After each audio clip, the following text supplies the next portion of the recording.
August মাসের 8 তারিখে হচ্ছে আমার বিয়ে। তো এতদিন তোমাদের সাথে ভাবছিলাম যে এই কথাটা আমি শেয়ার করব, ফাইনালি কিন্তু বলেই দিলাম।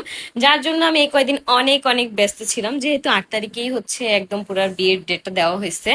তো যাই হোক, আমি কাছের মানুষদের সবাইদেরই চেষ্টা করতেছি যে একটু দাওয়াত দিতে, কারণ বিয়ের প্রোগ্রামটা একদম ছোটভাবেই করব যাতে করে সবাই আসতে পারে। তো যাই হোক, 8 তারিখেই কিন্তু তোমরা সেই জিনিসটাই দেখতে পারবা যেইটা তোমরা আমাকে এতদিন এত এত পরিমাণ কমেন্ট করতাম। তো ভাবছিলাম যে এই ব্যাপারটা আমি আগেই তোমাদেরকে ক্লিয়ার করব, কিন্তু দিন তারিখ দেওয়ার পরে আমি ভাবলাম যে তোমাদের সাথে ক্লিয়ার করি, যাতে করে তোমরাও জানতে পারো। কারণ এইটা নিয়ে এত পরিমাণ প্রশ্ন আসে যা বলার বাইরে, আসলে একজন একজন করে তো সবাই রিপ্লাই দেওয়া যায় না।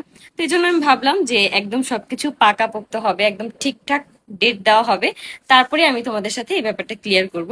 তো ফাইনালি কিন্তু আমি বলেই দিলাম। আর মানে আর কি বলবো, আর এখন বলার তো কিছু নেই, আমি তো খুবই এক্সাইটেড। এটা তো তোমরা দেখে বুঝতেই পারতেছো। তো যাই হোক, বিয়ের কার্ড টার্ড এখন আর কি ছাপাতে হবে। তারপর হচ্ছে কাছের কিছু মানুষদেরকে দাওয়াত দেওয়া হয়েছে, এখনো আর কি ফুলফিল ভাবে সবাইকে দাওয়াত দেওয়া হয়নি।